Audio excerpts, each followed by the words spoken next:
So welcome to today's coffee talk. With me today is not Henrike von Platten, but David Anderson, my co-founder of PayAnalytics, my co-author of many of my papers, and a good friend. So welcome, David, for your first time to the coffee talk.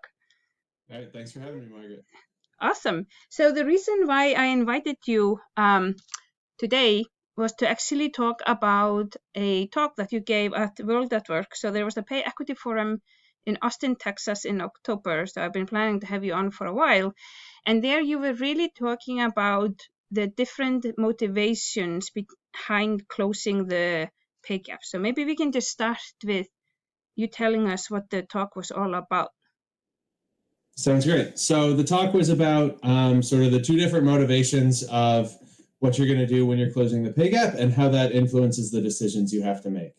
So we can talk about playing defense, which is saying, look, I don't want to get sued. I have to meet these regulatory requirements. So I'm going to run this analysis and make sure that I'm sort of fulfilling all of the requirements out there, either that my lawyers tell me I have to not get sued or that regulations are putting down.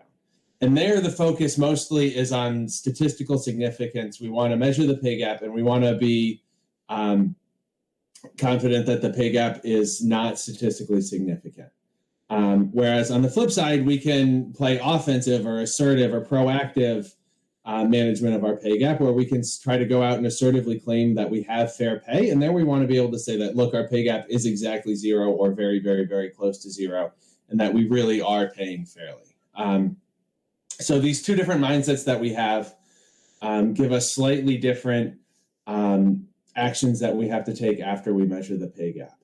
So if we're playing defense and we measure a 1.5% pay gap or a 2% pay gap, but it's not statistically significant, that's probably not evidence that regulators are going to take to make us take action. It's probably not going to stand up in a lawsuit.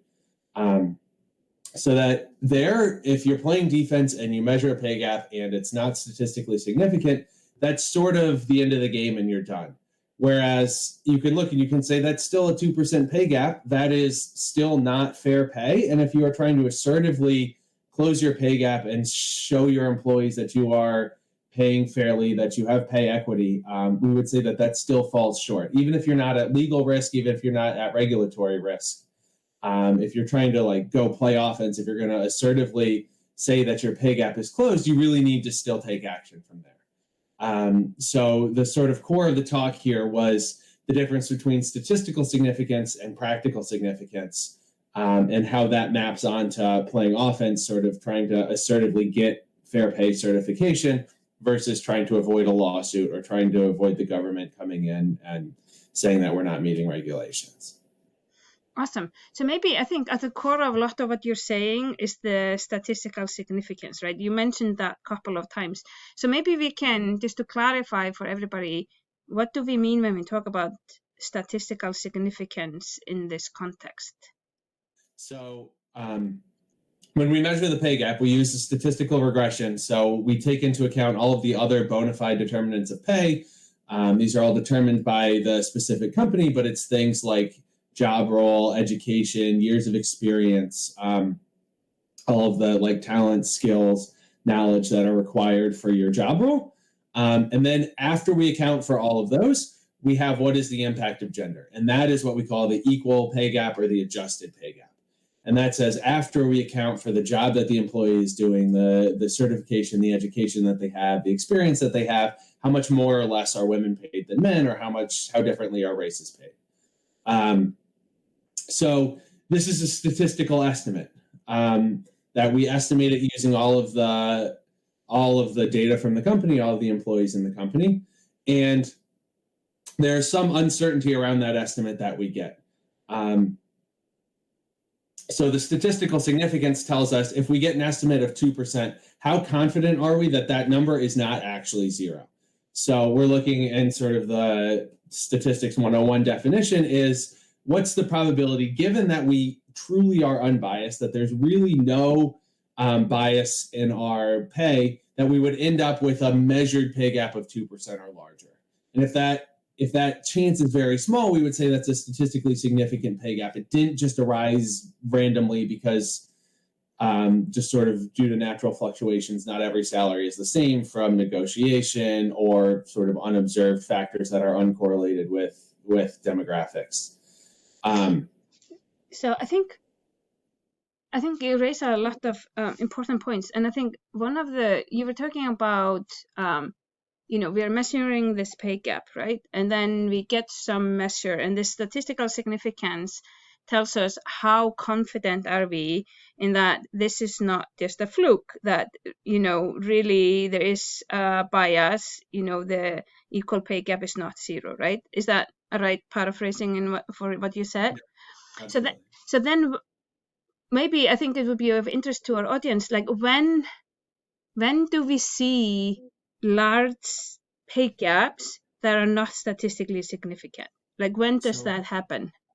There's two times that can happen. The first most common is in smaller companies. So the larger your company is, the less statistical noise we would expect to see. So when you have a big company, there's any pay gap that you measure will be highly statistically significant if it's not very, very close to zero. So smaller companies have more noise. There's just more statistical uncertainty. So there it's more possible to see sort of a practically significant pay gap that is not statistically significant. And the second time is when there's just lots of variability in your salary. So if you have lots of managerial discretion or very weakly, broadly defined job roles, and there's lots of variability in your pay, if the salary model is not very strong and doesn't explain much of the variation in pay, there you can get lots of uncertainty about the impact of gender or race as well. Mm-hmm.